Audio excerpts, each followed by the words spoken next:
الحمد لله رب العالمين وبه نستعين والصلاة والسلام على رسوله الكريم أما بعد أعوذ بالله من الشيطان الرجيم بسم الله الرحمن الرحيم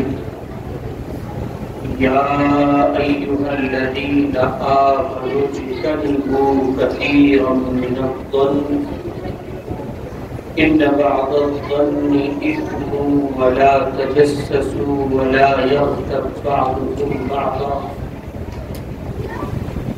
أيحب أحدكم أن يأكل لحم أخيه ميتا فكرهتموه واتقوا الله إن الله تواب رحيم صدق الله العظيم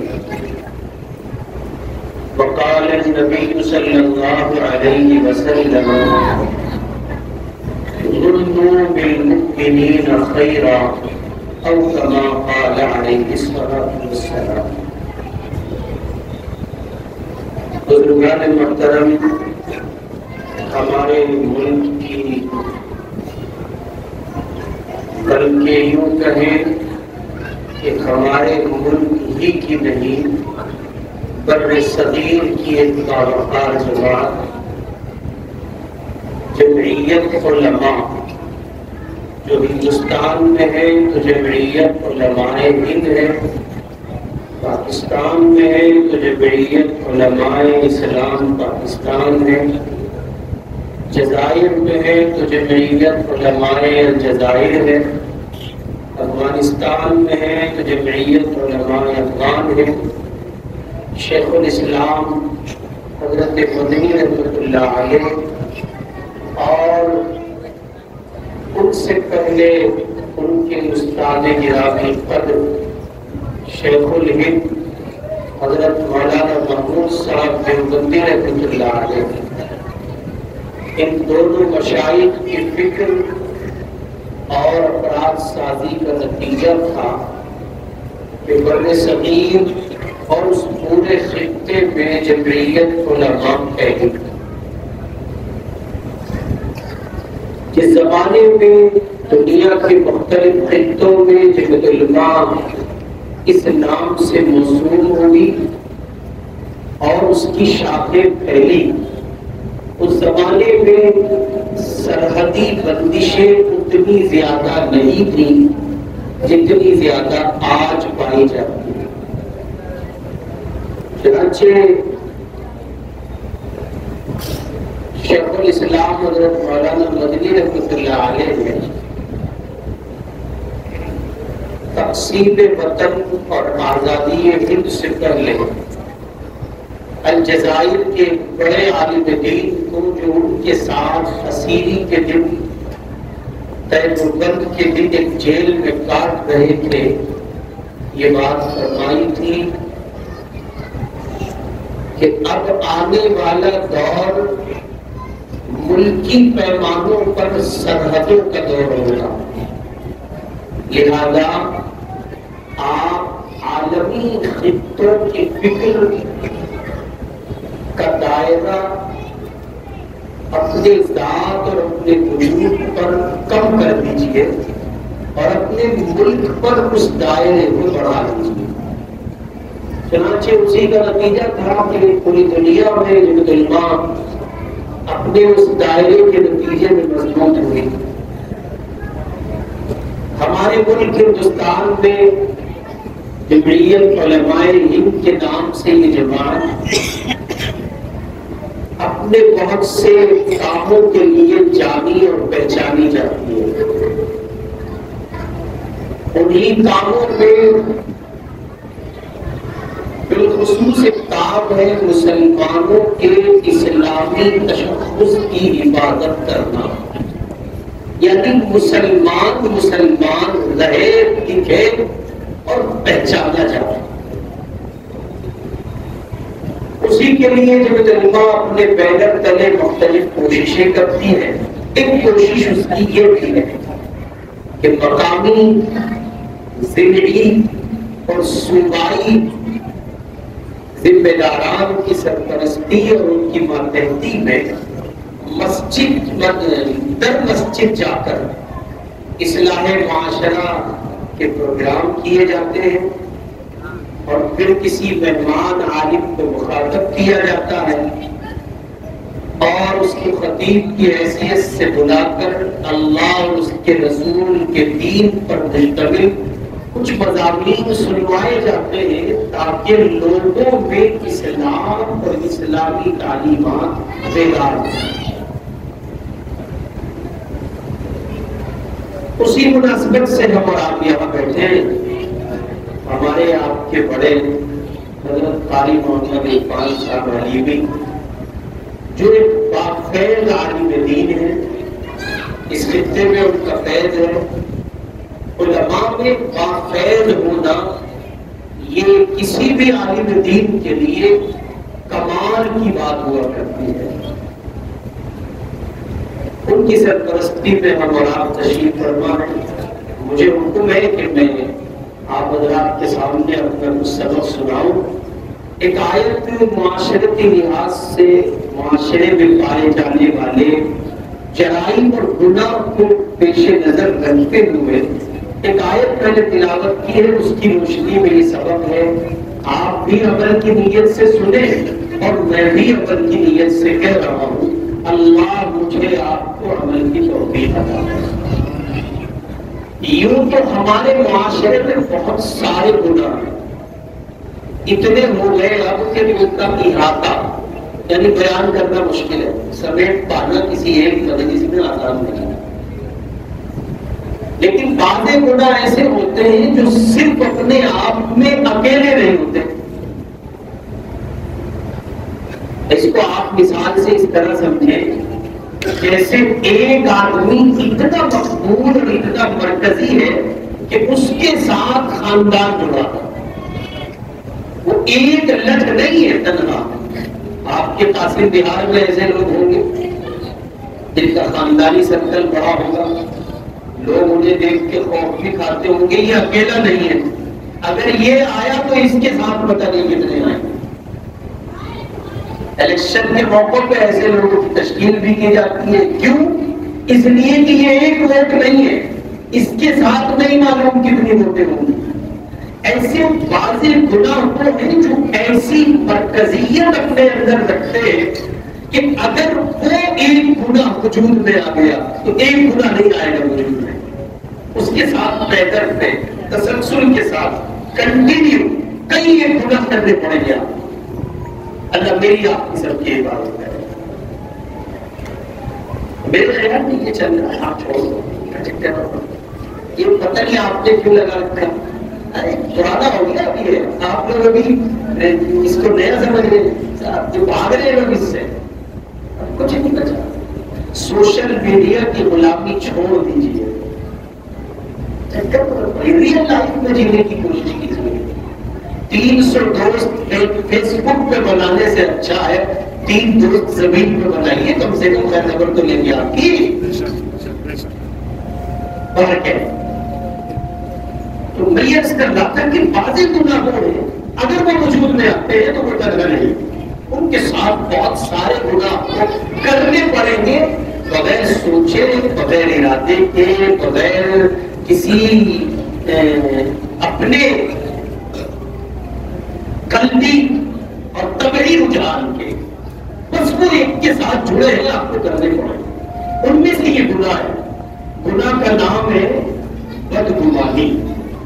کیا نام ہے جی؟ گناہ کا نام ہے بدگمانی۔ میں نے اس کے لیے مختلف تعبیریں استعمال کی ہیں گزشتہ زمانوں میں، جب اپنے یہاں مسجد میں اس پر بات کی۔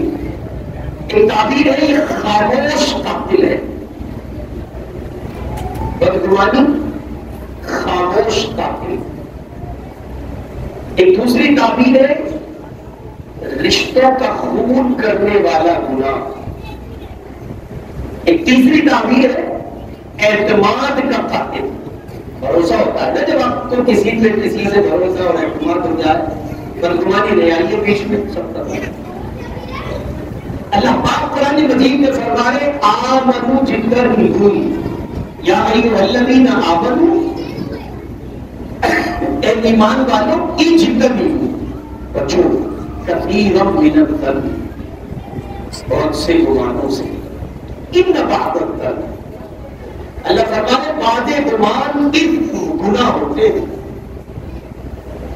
یہاں مفسرین نے، فقہاء نے، مشائخ نے، علماء نے اس آیت کی روشنی میں اصول مرتب کیا۔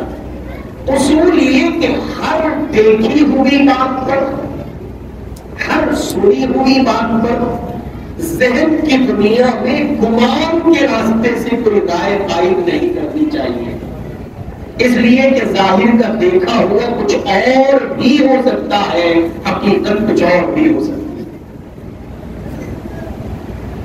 ایک آدمی کو آپ نے دیکھا وہ شراب کے ٹھیکے کے سامنے سے گزر رہا، کیا آپ کہہ سکتے ہیں ہر گزرنے والا شرابی ہے؟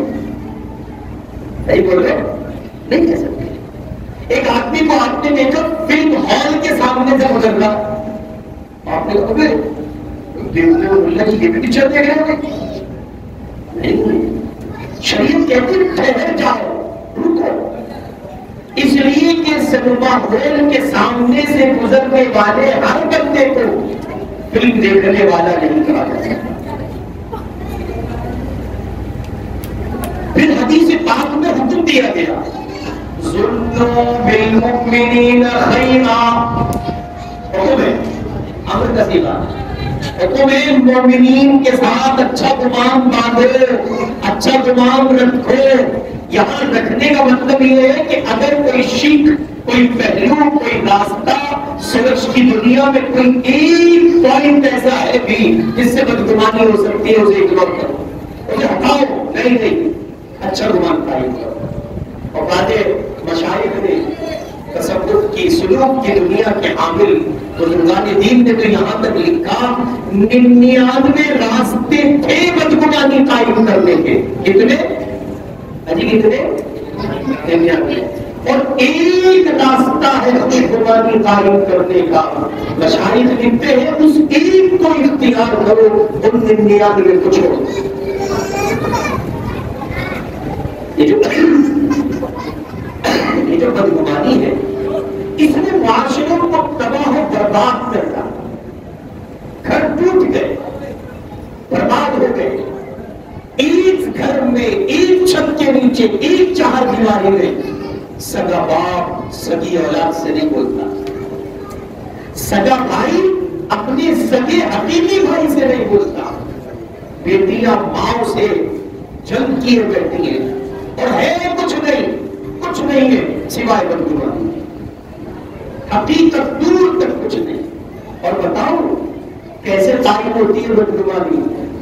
لوڈے کا نکاح ہوا نوا ہے جی، بچے کا نکاح ہوا نیا، اب نئی جب بہو آگے کسی کی تو ہر آدمی سینٹر میں رہے، ابا یہ سمجھتے ہیں یہی سینٹر میں ہے لڑکا، حالانکہ ابا بھی سینٹر میں تھے جب امی آئی تھی۔ اتنا سا فلسفہ ہے گھروں میں لڑائی چھوڑ جانے کا۔ اگر ابا یہ سمجھ لیں کہ ہم بھی ان کی امی کے ایسے دیوانے تھے جیسے یہ اپنی بیوی کے دیوانے ہیں، اور مسئلہ آسان ہے۔ لیکن ابا کیا کہتے ہیں؟ ابا یوں کہتے ہیں کہ ایسا تعویذ دے تو گھر نہیں پڑا رہے، سن رہے گھر نہیں پڑا رہے، نکلتا ہی نہیں۔ ارے چچا کیوں اپنے بچوں سے بدگمان ہوتے ہو؟ نئی بیوی ہے، نئی شادی ہے، نئی دلہن ہے، یہ رہے گا، آپ کے ساتھ نہیں تھا، اور آپ چھوڑو آپ کے باپ کے ساتھ بھی نہیں تھا۔ یہ تو اللہ تعالیٰ نے عورت ذات میں مرد ذات کے لیے ایسا اٹریکشن رکھا ہے، نہ چاہتے ہوئے بھی کی چکا ہے۔ اب آپ فطرت سے لڑ رہے ہیں، دلا وجہ فطرت بدلنے والے تھوڑے کوئی حل نہیں۔ چند ایک مہینے کی کہانی ہوتی ہے، اس میں ابا صبر کر لے، امی ذرا سے تحمل سے کام لے لے، گھر والی خود ہی کہنے لگے گی 3 مہینے ہو گئے تمہیں کام کیے ہو، گھر میں پڑھ کے کھاتے رہو گے، نام بدنام میرا ہوگا، نکلو کام کر کے آؤ، پھر تمہیں کچھ کہنے کی ضرورت نہیں ہے، کچھ رہے اور اسی کے شیخ نے یہ بات کہہ دی ہے کچھ کر کے کھاؤ۔ اب حضرت دیکھیے کیا کچھ کیا، لیکن نہیں، ماں باپ صبر نہیں کرتے، اور ان کا صبر نہ کرنا بھی اپنی جگہ بجا ہوتا ہے. میں ماں باپ کے سلسلے میں غلط نہیں ہوتا. بات یہاں سے چلتی ہے کہ بچہ شام کو گھر آیا اور اس کے ہاتھ میں کالی سی پنی تھی. توجہ ہے, جن کے لبوں پہ مسکراہٹ ہے ان کی مسکراہٹ بتا رہی ہے ان کے گھر کا کالے ان کے گھر میں اس مرحلے سے گزر گئے. وہ میرے بھی گھر میں, سب کے گھر میں ہوتا ہے, ہر جگہ ہوتا ہے. ہر باپ بیٹے میں یہ لوگ جو ہوتی ہے. اور وہ بچے نہیں, وہ ہاتھ میں کالی پنی دی ہوئی ہے اور کالی پنی لے کے السلام علیکم اور سلام کر کے سائڈ کے سینے سے پہنچ ہوگا. تو ابا کہتے ہیں امی سے ایسے, کہیں تو زبان چلتی ہے, کہیں ہماری زبان میں دیہات میں سین چلتے ہیں, آنکھوں ہی آنکھوں کے اشارے سے اب روئے کام کرتی ہیں. کہیں ابا جلالی ہوتے ہیں, قاری جلال الدین صاحب آج کل ایک ویڈیو میں بہت چل رہے ہیں ان کی طرح. تو ابا یہ کہے دلگریز ہے, یہ آئٹم پیدا کرتا تم ان کا غلام ہوگا, نکل گیا سائڈ میں. اور اس نے کبھی ہمیں ایک لڑکوں نہیں کھلایا, ان کے لیے مان لایا. حالانکہ اب ذرا حساس ہو جائے گی, حالانکہ عقل یہ کہتی ہے اس کالی پنی میں آپ کے بیٹے کی بہو سے متعلق کچھ ایسی ضروری چیزیں بھی ہو سکتی ہیں جنہیں کالی پنی ہی میں لانے کا تقاضا آیا کرتی ہے. نہیں اس وقت پہلو ایسا بھی ممکن ہے کہ ساتھ دوائی ہو, 100 چیزیں سوچنے کے لیے. لیکن میری آپ کی جو مینٹلٹی ہے نا, ذہنیت ہے, اس نے مثبت سوچنا چھوڑ دیا. بچوں کی طرح ہم یہی کرتے ہیں. بچے ذرا دیر سے گھر میں لوٹے, وہ قسم کھا رہے ہیں, دھرم کھا رہے ہیں, ایمان امان کی قسمیں آپ کے سامنے کہہ رہے ہیں, اور آپ ہے کہ ماننے کو تیار نہیں. آپ نے بچوں کے لیے زبان قائم کر لیا, حالانکہ شریعت اس کا تقاضا کرتی ہے بچہ جب اپنے سلسلے میں صفائی دے تب اس کا اعتماد کرنا چاہیے, اس لیے کہ یہیں سے راہ بد کھلے گی اور یہیں سے راہ حق کھلے گی.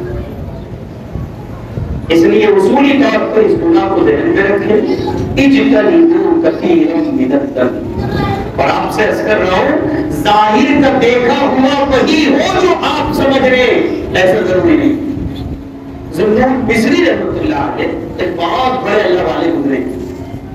وہ دریا کے کنارے کھڑے, اور دریا کے کنارے کھڑے وہ ایسے دیکھتے ہیں تو مجھے دکھا دریا کے اس پار ایک عورت اور ایک مرد. نوجوان عورت ہے اور جوانی ہی کی دہلیز پر قدم رکھے ہوئے ابھرتا ہوا ایک نوجوان لڑکا. باقی عورتیں اپنی صحت و توانائی کی دنیا میں اتنی اچھی, اتنی مضبوط ہوتی ہیں صحت کے لحاظ سے باقی قوانین, اور ان کے بچے بڑے ہو جاتے ہیں وہ امی معلوم نہیں ہوتی, کھایا پیا ٹھیک ہوتا ہے باپ کے گھر. تو ایسی ہی ایک خاتون سامنے سے آ رہی ہے اور اس کے ساتھ ایک لڑکا. حضرت مصری رحمۃ اللہ علیہ نے دیکھا اور من ہی من میں کہا, استاد یہ تو عاشق جوڑا سمندر کے دریا کے کنارے مستی کر رہا ہے. یہ کس نے کہا؟ ذوالنون مصری. کس نے کہا جی؟ ذوالنون مصری رحمۃ اللہ علیہ. اپنے درجے کے صف اول کے اولیاء میں ان کا شمار ہوتا ہے اپنے زمانے میں, معاصرین میں بڑے مقبول تھے. ابھی یہ ان کے ذہن کا حصہ ہوئی بات. کچھ ہی دیر کے بعد دریا میں طغیانی آئی اور ایک کشتی پیچھے سفر کر کے آ رہی تھی اور اسے موجوں نے گھیر دیا. جیسے ہی اس کشتی کو موجوں نے گھیرا اور اس میں بیٹھی ہوئی سواری ڈوبنے لگی, ذوالنون مصری کی نگاہ یکدم اس نوجوان پہ پڑی جو سامنے سے آ رہا تھا. اس نے دریا میں قدم رکھا اور دریا نے اس نوجوان کو راستہ دیا. دریا نے اس نوجوان کو کیا دیا؟ اتنا دیکھنا تھا, فوراً ٹینشن میں آیا, یہ اللہ کا اتنا مقبول بندہ اور میں کیا سوچ رہا تھا. ایک کشتی کا انتظام کیا اور دریا کے اس پار پہنچے. ذوالنون مصری رحمۃ اللہ علیہ نے سلام کیا, السلام علیکم. اس نوجوان نے کہا, ذوالنون شرابی سمجھتے ہو؟ نہیں سمجھ.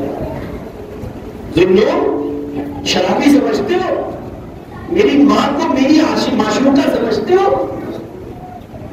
ضرور کسی رحمۃ اللہ نے کھڑے ہو احترام دست بستہ معذرت پیش کی، معافی مانگی اور پھر جملہ فرمایا معاف کرنا، میں نے آپ کے ظاہر سے اندازہ لگایا.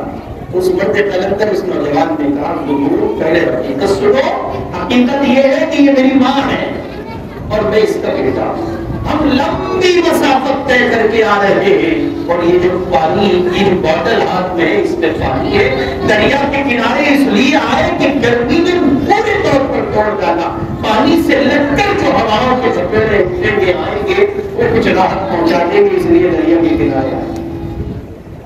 ضرور کسی رحمۃ اللہ علیہ فرماتے میں نے اس دن عہد کیا اور قرآن کی آیت پر غور کرتے ہوئے توبہ کی اور یہ طے کیا آج کے بعد ہر دیکھی اور سنی ہوئی بات پر میں رائے قائم نہیں کروں. ہم نے کسی آدمی کو دیکھا تب تک اس کے حالات اچھے نہیں تھے، اچانک اچھے ہو گئے اور صاحب اس کے ہاتھ کہیں سے حرام کا گلہ لگ گیا. آپ ہوتے کون ہیں؟ میں ہوتا کون ہوں کسی کے لیے رائے قائم کرنے والا؟ ایک امام مسجد جب مسجد میں آئے تھے، اچھا یہ وہ چیزیں جو عقل کے بہت قریب ہوتی ہیں لیکن دماغ سے سوچنا نہیں، نہ مجھے سوچنا ہے نہ آپ کو. شیطان کی ٹھوٹ پیش کرتا ہے، جو رائے پیش کرتا ہے اس پہ عمل کرنا. ایک امام مسجد میں آئے، جب آئے تو حالات اچھے نہیں اور 5-7 سال جب رہ لیے تو ان کے ہاتھ میں آئی فون آ گیا.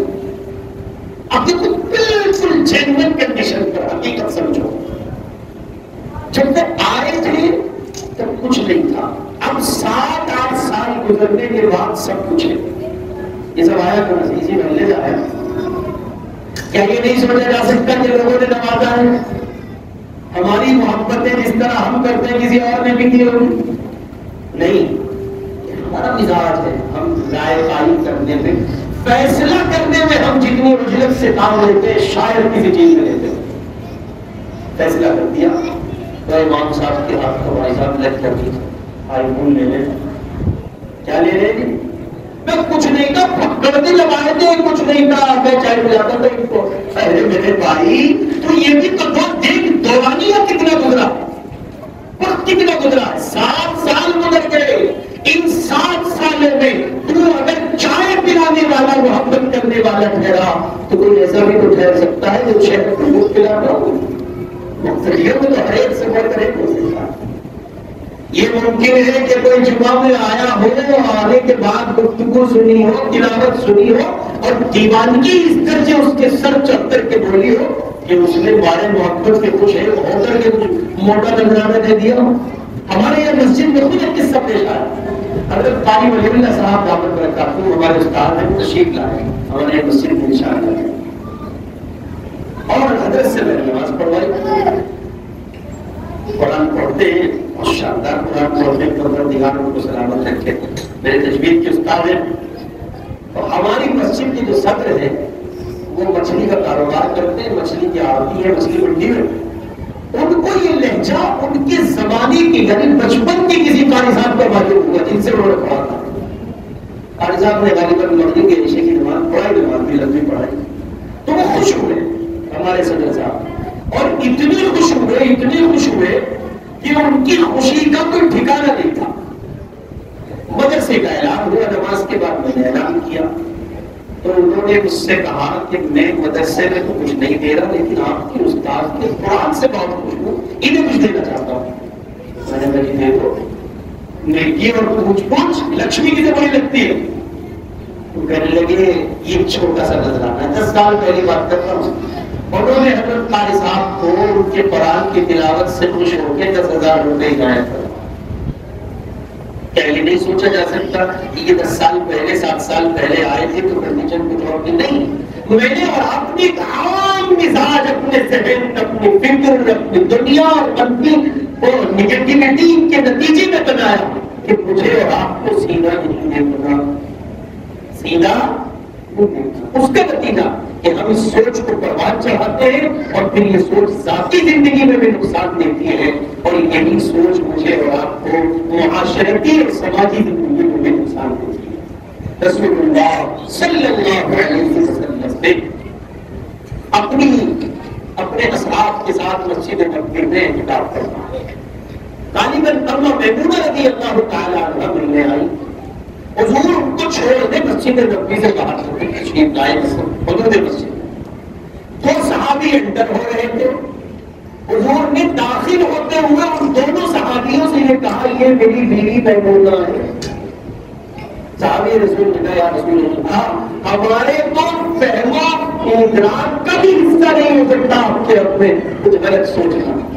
آپ نے فرمایا وضاحت ضروری تھی کہیں کوئی اور رائے پائی نہ ہوتا.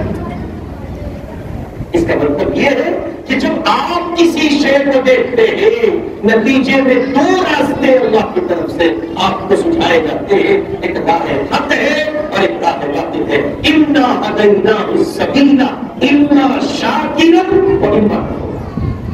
ہدایت کا، شکر کا، بھلائی کا، خیر کا، امن کا، سلامتی کا راستہ چن لیجیے یا بد کا، شر کا، برائی کا، فساد کا، فتنے کا راستہ چن لیجیے. اللہ نے آپ کو دونوں اختیارات عطا کیے. اس لیے میرے بھائی اپنی ذاتی زندگی میں یہ عہد کریں، توبہ کریں اور کمال یقین کو پہنچے توبہ کر کے کہ مر جائیں گے بدگمانی نہیں کریں گے. اور میں نے عرض کیا تھا کہ یہ ایک گناہ نہیں ہے، یہ ایک گناہ نہیں ہے، یہ اپنے ساتھ مجموعہ رکھتا ہے. مثلا قرآن کہتا ہے ان بعض الظن اثم، بعض گمان گناہ ہوتے ہیں. اب قرآن تفصیل لایا پہلو سے پہلو پوائنٹ در پوائنٹ ٹو دا پوائنٹ قرآن کا لفظ ہے. قرآن کہے ولا تجسسوا، بدگمانی ہوگی تو تجسس سے گزرنا پڑے گا. ایک آدمی کے بارے میں ہم نے یہ سوچ لیا اس کے ہاتھ آرام کا گلہ کہیں سے لگ گیا تو اب اس کی ٹو میں لگیں گے کہاں سے لگا. آپ اولاد کو بھی سمجھا کے پاڑا ہوگا میرے بزرگ بیٹھے ہیں چچا بیٹھے کھڑے بیٹھے بات تو پہنچ رہی ہے نا. ولا تجسسوا آپ کی مجبوری ہے، آپ یہ گناہ کرنا نہیں چاہ رہے، آپ کو کرنا پڑے گا اس لیے کہ فطری طور پر قرآن اس کو بیان کر رہا ہے. انسان کی فطرت کے عین مطابق قرآن کر رہا ہے. جب آپ بدگمانی کریں گے تو تہمے لگیں گے. ولا تجسسوا قرآن نے بیان کیا اور اسی لیے تہمے مطلب ہو اور اس جرم کے ساتھ ملا کر بیان کیا. مفسرین لکھتے ہیں کہ لازماً یہ ہوگا بدگمانی ہوگی تو تہمے لگنا پڑے گا. اور پھر فرمایا ولا یغتب بعضکم بعضا، اور تم میں سے کوئی کسی کی غیبت نہ کرے گا. اس کا مطلب یہ کہ جہاں بدگمانی ہوگی وہاں بندہ توہ میں لگے گا اور جب توہ میں لگے گا تو غیبت بھی کرے گا. اور پھر آگے شریعت کی روشنی میں حالات اس کا تقاضا کرتے ہیں کہ جب غیبت تک بات پہنچتی ہے تو پھر غیبت کرنے والے بڑے سلیقے سے بات کرتے ہیں. غیبت کرنے والے غیبت کیسے کرتے ہیں؟ وہ تو بہت معتبر گروپ ہے جس گروپ سے یہ بات آئی ہے. سیدنا حضرت عبداللہ ابن مبارک رحمۃ اللہ علیہ سے کسی آدمی نے کسی محدث کی برائی کی اور کہا حضرت بہت مضبوط واسطہ ہے، سیکھا راوی ہے جس نے یہ بات کہی ہے. عبداللہ ابن مبارک نے کہا اگر وہ معتبر ہوتا تو غیبت نہ کرتا، معتبر نہیں اس لیے کرتا. اور پھر غیبت پر بات نہیں رکتی. غیبت ہوئی اس کو پتہ چلا جس کے بارے میں غیبت کی گئی ممکن آ کے بڑھ جائے، طاقتور ہوگا تو ناک منہ آنکھ دانت کان کچھ بھی بڑھ سکتا اور پھر لڑائی بڑھے گی. ابھی رات تک تھی گھر تک پہنچے ممکن ہے قتل کی نوبت کا. اس لیے شریعت کہتی ہے یہی رک جاؤ، اسی گناہ پہ رک جاؤ، بدگمانی ہی مت کرو. اور میں نے ایک اشارہ آپ کو دیا تھا بس وہ بتا کے بات ختم کر رہا ہوں کہ یہ ضروری نہیں ہے جو آپ دیکھ رہے ہیں وہی ہے، ممکن ہے اس کا بالکل اپوزٹ پہلو. بامبے میں ایک بزرگ ہے حضرت حاجی شکیل صاحب مدرسے لوگ پنویل والے، اللہ پاک ان کو کل کل سلامت رکھے. انہوں نے اپنے سگے ہمزلف کا قصہ اپنی مجلس میں سنا. قصہ یوں تھا کہ ان کے ہمزلف ایک عام آدمی تھے. ان کے ہمزلف ایک عام آدمی نہ چہرے پہ داڑھی، اور یہ دعوت کے ساتھ تھے دونوں، وہ بھی کاروباری اور یہ بھی کاروباری۔ محمد علی روڈ پہ 4 در ڈوگری پہ ان کی دکان حضرت حاجی صاحب مدد اللہ فرماتے ہیں کہ وہ ہمارے ساروں ہماری دکان کے قریب کسی سامنے کی لائن میں دکانداروں کے پاس آتے ملنے اور ان سے مل کے چلے جاتے، ہم سے نہیں ملتے۔ ہم گھر میں آتے اور ہم اپنی بیگم سے کہتے تمہارا مزدور آیا تھا، یہاں تو کھانے کی توفیق نہیں ہوئی، اور اسی مسئلے پر معاملہ دراز ہوا بات کرتے تھے۔ اچھا ساٹھوں میں رشتہ تو ہوتا ہے، بولو بنے تو ایسی بنے کیا سکے بھائیوں میں بنے گی، اور بگڑے تو ایسی بگڑے چاہے اسرائیلی اور فلسطین میں بگڑے۔ اس لیے اس رشتے کا سماج میں بھی بہت زیادہ درم دھکا نہیں ہوتا، کوئی بات بہت زیادہ الفاظ نہیں ہوتا۔ حضرت امام دعوت برکاتہ العالیہ نے فرمایا کہ اسی پر بات بنتی رہی، بگڑتی رہی، اہلیہ کچھ کہتی میں کچھ کہتا، اور معاملہ طول پکڑا گیا۔ حضرت فرماتے ہیں قصہ یوں بنا کہ ان کے ہمارے ہم زلف کے والد یا والدہ دونوں میں سے کسی کا انتقال ہوا، اور میں اپنے کسی سفر یا کسی عارضے کی وجہ سے بر موقع نہیں پہنچ سکا۔ بعد میں تعزیت کے لیے ہم لوگ گئے، کیسے کیسے میاں بیوی دونوں بات بنا کر کے تعزیت کو پہنچے۔ حضرت حاجی صاحب یہاں رک کر ایک جملہ کہتے ہیں کہ جب حقیقت میرے سامنے آئی تو میں مارے شرمندگی کے زمین میں کرتا چلا گیا اور یہ سوچنے لگا اللہ کیا حقائق اس طرح بھی ملتے؟ بالکل اپوزٹ کر وہ کیا کہہ رہے ہیں؟ حاجی صاحب فرما رہے ہیں کہ وہ میں یہ دیکھتا کہ یہ آتا ہے اور ہمارے سامنے کے دکانداروں کے پاس بیٹھتا ہے، ہم سے نہیں ملتا۔ وہ بندہ کیوں نہیں ملتا یہ جب آپ سنیں گے تو آپ بھی یہی کہیں گے جو حاجی صاحب نے کہا۔ حاجی صاحب نے فرمایا ہم دیندار ہو کر، جماعت کے ساتھی ہو کر، دین والے ہو کر، علماء کی صحبت اٹھانے والے ہو کر اس اللہ کے عامی بندے سے ہار گئے اور وہ جیت گئے۔ کیسے؟ حضرت حاجی صاحب فرماتے ہیں کہ ہوا یوں کہ جب ہم نے تعزیت پر جا کر ان سے تعزیت مسنونہ کے کلمات کہہ دیے تو پھر اپنے شکوے کا اظہار کیا کہ تمہیں تو توفیق نہیں ہوتی، چھوٹے جاؤتے ہو، تمہیں تو پرواہی نہیں ہوتی، آتے ہو۔ تو پھر انہوں نے اپنی ساری حضرت کی اہلیہ کے سامنے یہ قصہ دہرایا۔ کیا کہا؟ باجی بھائی کو شکوہ اپنی جگہ بجا ہے، درست ہے، ان کو جو شکوہ ہے وہ صحیح ہے، لیکن میں بتاؤں، سنیے گا، میں بتاؤں میں ان کے سامنے ان کی دکان پر ملنے اس لیے نہیں چاہتا، میرا منہ نہیں پڑتا، یہ دیندار آدمی ہے اور میں بے دین آدمی ہوں، میرے ملنے والوں کو جب یہ پتا چلے گا یا ان کے ملنے والوں کو جب یہ پتا چلے گا کہ میں ان کا رشتے دار ہوں تو بھائی کی عزت پر حرف آئے گا، اس لیے میں وہاں دکان پر نہیں ملتا تاکہ ان کی عزت پر کسی طرح کی آنچ نہ آئے۔ ہم کیا سمجھ رہے ہیں؟ فرما رہے ہیں ہم کیا سمجھ رہے ہیں؟ ہم یہ سمجھ رہے ہیں کہ بندے میں ایٹیٹیوڈ بہت ہے، بندے میں تکبر بہت ہے، بڑی بڑائی نہیں۔ اللہ کے بندوں جو دکھ رہا ہے ضروری نہیں ہے وہ اسی دکھنے والی کیفیت پر پایا جانے والا سچ ہو، 100% امکان ہے کہ وہ بالکل اپوزٹ کر لو۔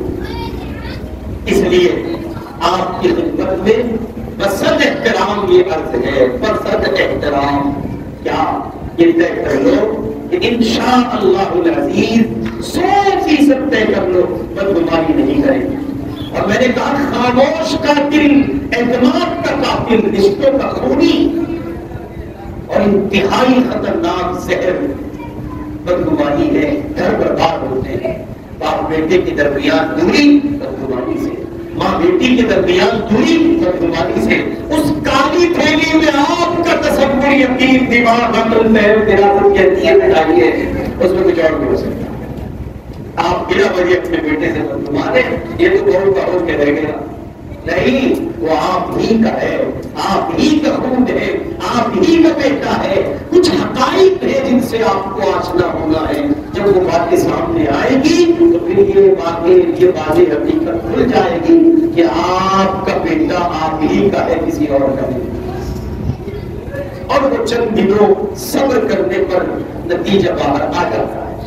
اتنا موقع نہیں ہے کہ اس پر بہت تفصیل کے ساتھ گفتگو ہو، بس یہی عرض کرتے ہوئے اللہ تعالیٰ مجھے اور آپ کو اس گناہ سے بھرپور محفوظ رکھے، مجھے اور آپ کو بھرپور محفوظ رہنے کی توفیق عطا فرمائے۔ بہت بہت زیادہ مبارکبادی